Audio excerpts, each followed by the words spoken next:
There are many ways you can use automation to improve your ad performance. Budget rules in Google Ads are a simple but powerful example.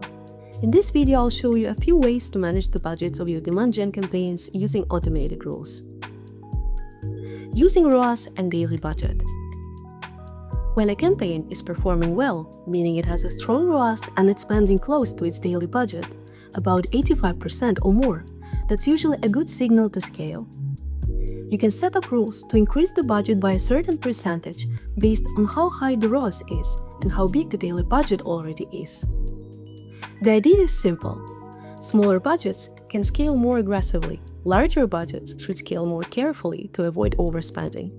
For example, in this setup, we scale faster, a 50% increase, when ROAS is very strong. And in other tasks, we increase the budget by smaller percentages, either because the current daily budget is already higher or because the ROAS isn't quite as strong as in the first case. You can adjust the thresholds and percentages to match your own performance goals and comfort level with risk. Automation can also protect your budget when campaigns underperform. If ROAS falls below your target or the campaign is not spending efficiently, you can set a decrease rule to reduce the budget. This helps you limit wasted spend while giving stronger campaigns more room to grow. Here is an example. We will decrease the budget when results aren't as good as we expected, low ROAS, inefficient spend.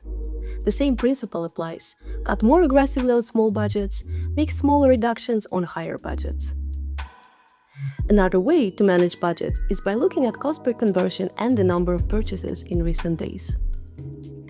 If your CPA is below your target and conversions are healthy, increase the budget. If CPA is too high or conversions slow down, decrease it.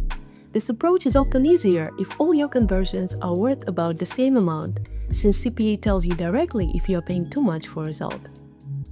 These setups are flexible.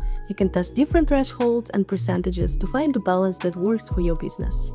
The key is to let automation do the manual work, scale budgets up when campaigns are strong, and scale down when results weaken. Do you already use a system like this? Try it out and let us know how it goes. See you in the next video.